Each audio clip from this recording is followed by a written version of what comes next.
I believe, help my unbelief. Are you familiar with that line? It is from the Bible. It's from a story in the 9th chapter of Mark's Gospel. The setting of the story is this father who's suffering. This father who's suffering because this father's young son is suffering.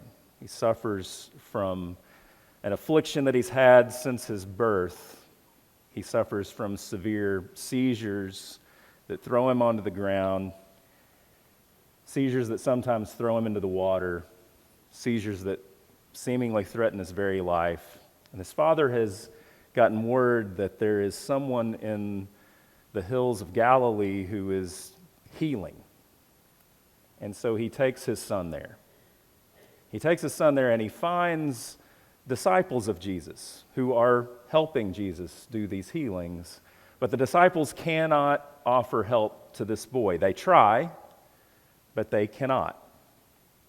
But then Jesus arrives, inquires about what's going on, learns why the father has brought this boy, and he says to this suffering father about his suffering son, "If you believe, anything can happen." And the father responds, "I believe. Help my unbelief." I wonder if you can relate to that kind of faith.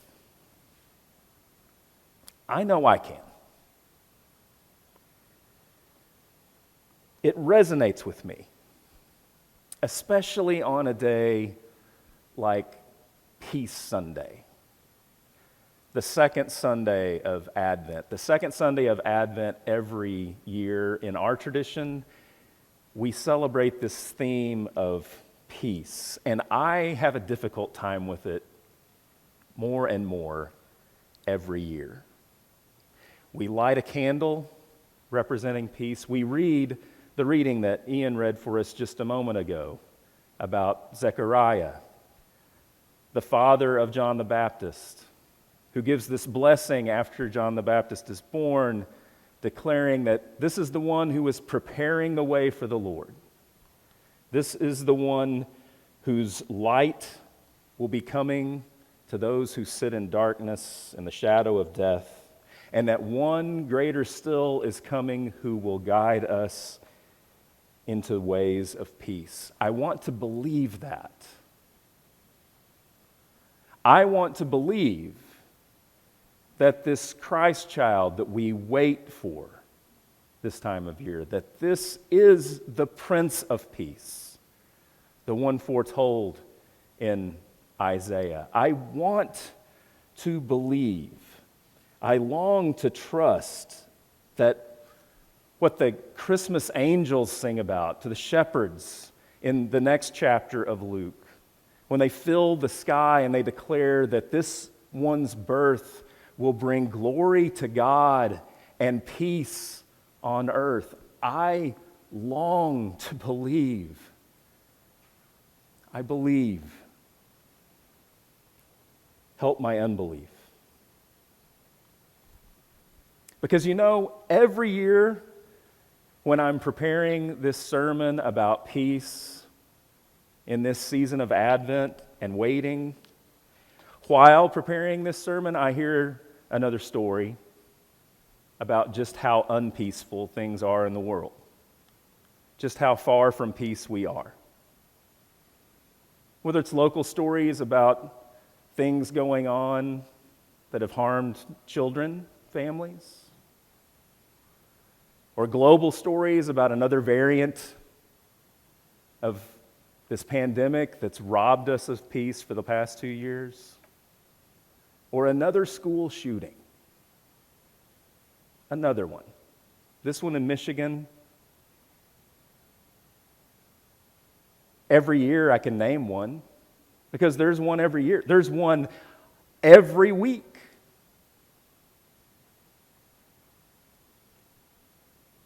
We talk about peace,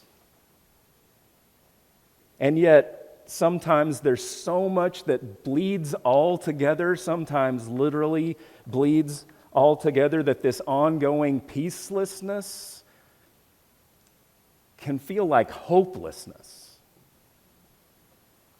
A sense that this is just the way things are. Now, that may not feel very Christmassy this morning, but I want to tell you something. As far as the biblical picture of Christmas is concerned, it's exactly what Christmas speaks to. This fits very much in with the Christmas story. It connects to the start, especially, of the Christmas story in Luke's narrative. As strange as it may seem, to struggle with fully believing whether or not something better is possible, if peace is actually possible, struggling with that is very much part of the Christmas story. So this morning, what I want to talk about with you is faith and doubt. I want to talk about belief and unbelief. I want to talk about barrenness and pregnancy. I want to talk about Zechariah and what to expect when you're expecting. That's the title of one of the 25 top all-time bestsellers ever. How many of you had a copy of this book, What to Expect When You're Expecting? I think when Laurie and I got pregnant, actually Laurie got pregnant, when I found out that Laurie and I were expecting a child, I was a youth minister in Rogers. And so all sorts of people in the church get excited. I think we got 4 or 5 copies of this book within a week of announcing that we were having a baby. And it was a fantastic book. Honestly, it was especially important for us in that pregnancy, in our first pregnancy, because we had no idea what to expect.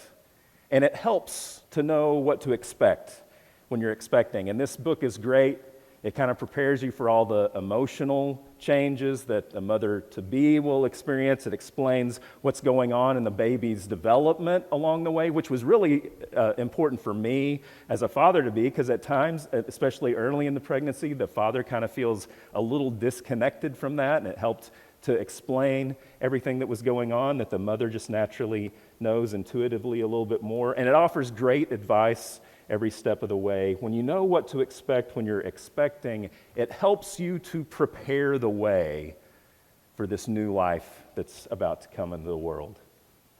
So this year, for these first 3 Sundays of December, as we approach Christmas, we're going to be talking about 3 prominent stories of pregnancy that are part of the Christmas narrative. Advent and pregnancy have a lot of things in common. Advent and pregnancy are both about waiting. They're both about anticipation. They're both about preparing for something new and different. They're both about hoping. The hope of what can be, the possibility of what can come. They're both about being expectant. So as we start that journey this morning, the question I want you to ask yourself is, what are you preparing for this Christmas season? What do you expect?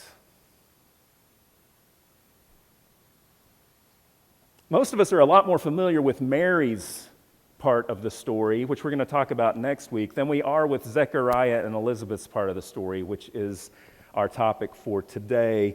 Zechariah's story doesn't get nearly as much pub, but it begins before Mary's does. And actually, these 2 stories are intimately intertwined. In fact, we break away from Zechariah and Elizabeth's story for a bit, and then we learn about the appearance of Gabriel to Mary, and then we go back to Zechariah and Elizabeth. Mary, in the meantime, goes and visits them. They're all connected, and it's one way of Luke telling us that the lives of these two men, these two babies, are going to be forever connected, John the Baptist and Jesus. They're twin stories in many respects. So, like Mary, Zechariah's story begins with the angel Gabriel showing up and telling him not to be afraid. Like Mary, Zechariah hears that he's going to have a baby. And like Mary, Zechariah is shocked at the news. This was not what he was expecting. We're introduced to Zechariah and his wife Elizabeth in the 5th verse of Luke's gospel. There's just a short little 4-verse introduction, and then the very first thing that Luke wants us to know about in preparing us to receive the good news of the coming of Jesus is the good news of the coming of John. He introduces us to Zechariah and Elizabeth in this way. In the days of King Herod of Judea, there was a priest named Zechariah who belonged to the priestly order of Abijah. His wife was a descendant of Aaron, and her name was Elizabeth. Both of them were righteous before God, living blamelessly, according to all the commandments and regulations of the Lord. But they had no children because Elizabeth was barren, and both were getting on in years.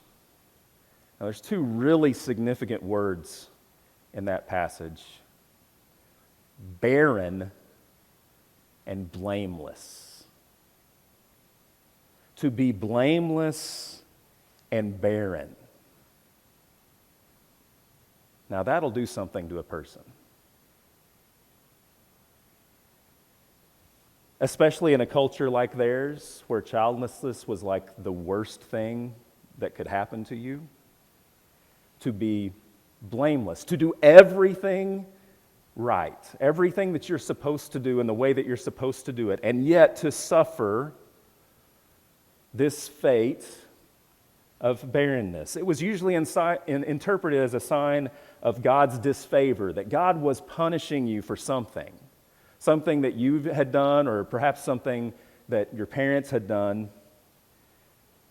So Zechariah and Elizabeth, though they're known for following all the statutes and laws, for being blameless in the way that they practice their faith, they're more known for barrenness. But in the story, there's a sign that things are about to change. And so, as we read on, once when he was serving as a priest before God and his section was on duty, he was chosen by lot, according to the custom of the priesthood, to enter the sanctuary of the Lord and offer incense. So to explain this, Zechariah is from the tribe of the Levites, who's the priestly tribe of Israel. And then within the priestly tribe are multiple families, right?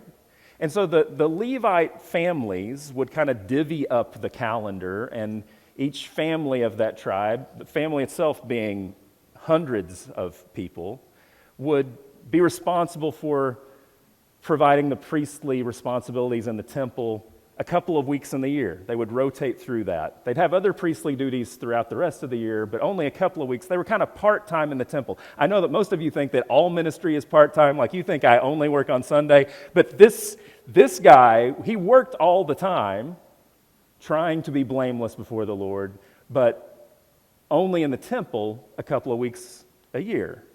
And even then, because there were hundreds of priests within the family of Abijah, which is what Zechariah was part of, they would rotate, they would just draw lots to see who would actually perform the really holy duties within the inner temple, within the temple, when they were on duty.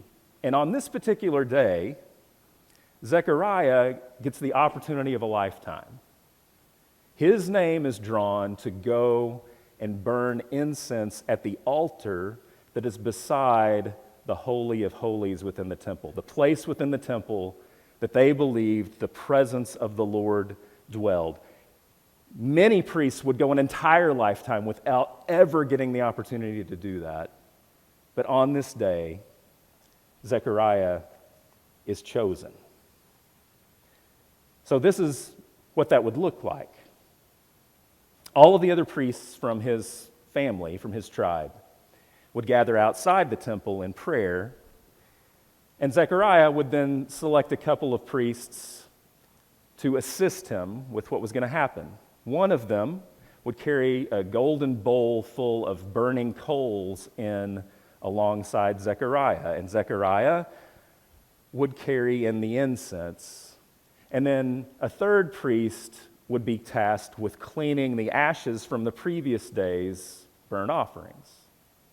So first that priest would do his duties, would take care of cleaning the altar of incense from all of the previous day's ashes, and then would slowly, worshipfully bow and back out of that place, that holy place, and rejoin the rest of the tribe, the family, praying outside the temple.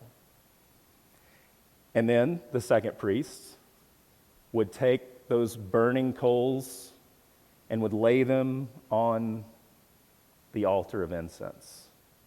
And then he likewise would slowly, bowing back out before the presence of the Lord and join the rest of the tribe outside the temple. Until finally the doors would be closed, and the only one remaining in that inner sanctum, that holiest of places, in that holiest of temples, in the holiest of cities, was Zechariah. And Zechariah would then pour out incense onto those burning coals, causing this great billow of smoke to fill that chamber, linger for a while, and then escape out the top of the temple, leaving behind residue, leaving behind the pungent, sweet aroma of that incense, which represented the prayers of all the people, the sweetness of the prayers that were offered. And then Zechariah himself would offer his own prayers before also bowing and backing slowly out of the temple. But before Zechariah has an opportunity to leave, as soon as he finishes praying, according to the story, the plan, what he expects to happen, is disrupted. An angel appears. So we read, "There appeared to him an angel of the Lord standing at the right side of the altar of incense. When Zechariah saw him, he was terrified, and fear overwhelmed him. But the angel said to him, 'Do not be afraid, Zechariah, for your prayer has been heard. Your wife Elizabeth will bear you a son, and you will name him John. You will have joy and gladness, and many will rejoice at his birth.'" I wonder what shocked Zechariah more: the appearance of an angel, or the words that angel spoke. "Your prayer has been answered," the angel says. "You will have joy and gladness," the angel says. Now, you might not think that a priest would be surprised when God shows up and answers his prayer, but let me tell you, a priest has dry and sometimes spiritless days every bit as much as anyone else does. A priest goes through times where they're just going through the motions, praying, but not really believing, just as much as anyone else does. And on that day, though Zechariah had been waiting for this day for his whole life, on that day, by Zechariah's reaction, what we know is Zechariah didn't really expect anything to happen. Not really. Zechariah was not prepared for wonder. Zechariah was not prepared to be amazed. Zechariah was not prepared to have his prayer answered.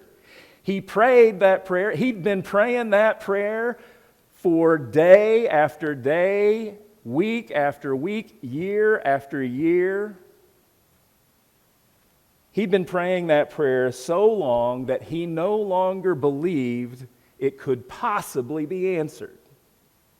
So no sooner did Zechariah get the news that his prayer was being answered than he began to question it.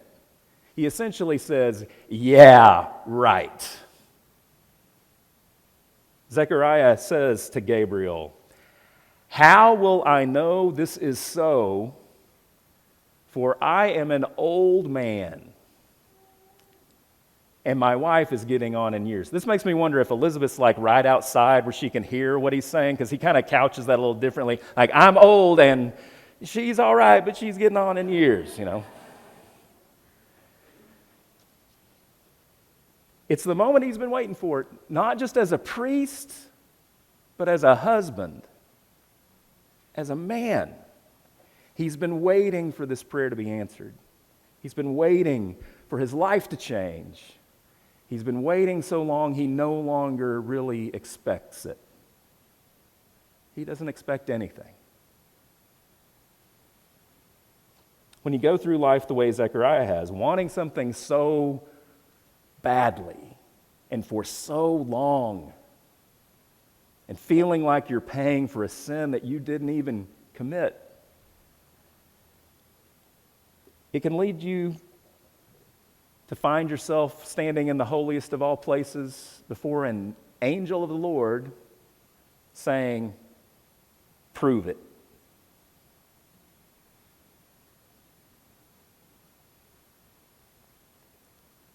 Zechariah had wanted this so long that when the good news was finally there, he didn't have the heart to receive it. And I can understand that. Can't you? I mean, really? I can understand that. We know what it feels like to long so desperately, so long for something, and have that longing go unmet. We know what it's like to long for peace. Peace in our personal lives, peace in our family lives, peace in our community, peace in our nation, peace in our world, and only see what seemingly is endless conflict. We can relate. Maybe you can relate to Zechariah's sense of hopelessness. Maybe you, like him, aren't really expecting anything to change because it's just the way it is. Whatever it is in your life, it's just the way it is, and you're no longer expecting it to change. You're just trying to endure it. You're just trying to get through it. You're not preparing for anything different. Yet, according to the story, change is precisely what God does best. In the face of Zechariah's understandable doubts, the angel responds to him, "I am Gabriel." This is my favorite line of the story, by the way. The angel's like, "So you standing here by the Holy of Holies, and an angel of the Lord is appearing to you, and what you're saying is you want me to prove it. I am Gabriel. God sent me to you with good news. But because you don't believe, you'll be silent until this comes to pass." So the angel declares that Gabriel will be mute for the next 9 months. It's as though God's response to Zechariah was to say, how about you just still all of those stories going on in your head for a moment? How about you just quiet all the voices that are going on inside you for a moment or 9 months worth of moments, and you just listen to what I'm telling you? We think of this mute as a punishment to Zechariah, but I don't think that's what it is. I think it's a gift. It's a gift to Zechariah so that he can experience the change he has to experience before the change can come into the world through him. He has to silence those voices. He has to still those doubts. He has to have some time to see his wife conceive and grow a little bit bigger each day. He has to have time to have his hope restored in that. He has to have time to welcome Mary into their home, to hear Elizabeth say that the baby in her womb is leaping for joy at the baby in Mary's womb. He has to have time to conceive of a God that is this good. He has to have time to reconsider that perhaps his hopelessness was unfounded, to believe again in something more, to expect again something more, to wonder what God can do. Zechariah needed time to learn to expect wonder again. And once he did,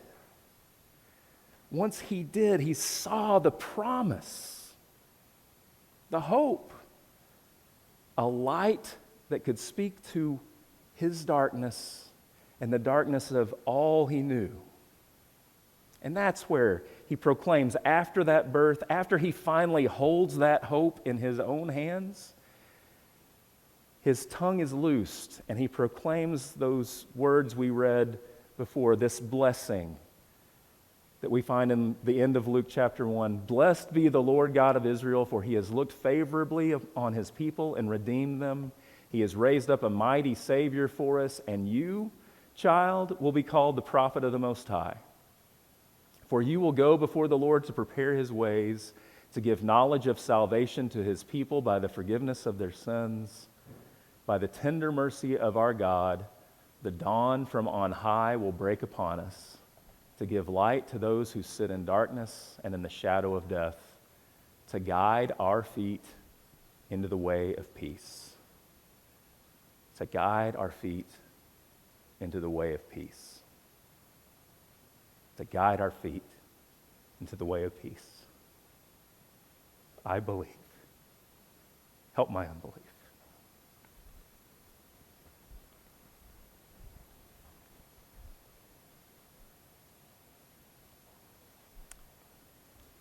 On the same night he was betrayed, that Prince of Peace gathered with his disciples in an upper room, took bread, blessed it, and broke it, and gave it to them, saying, "Take, eat. This is my body, and it's broken for you."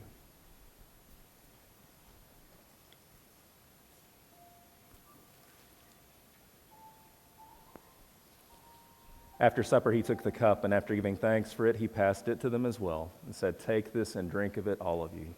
It's my blood, the blood of a new covenant, a new promise, a new way of doing and being, and it's poured out for you for forgiveness. As often as we eat of this bread and drink of this cup, we do so remembering him.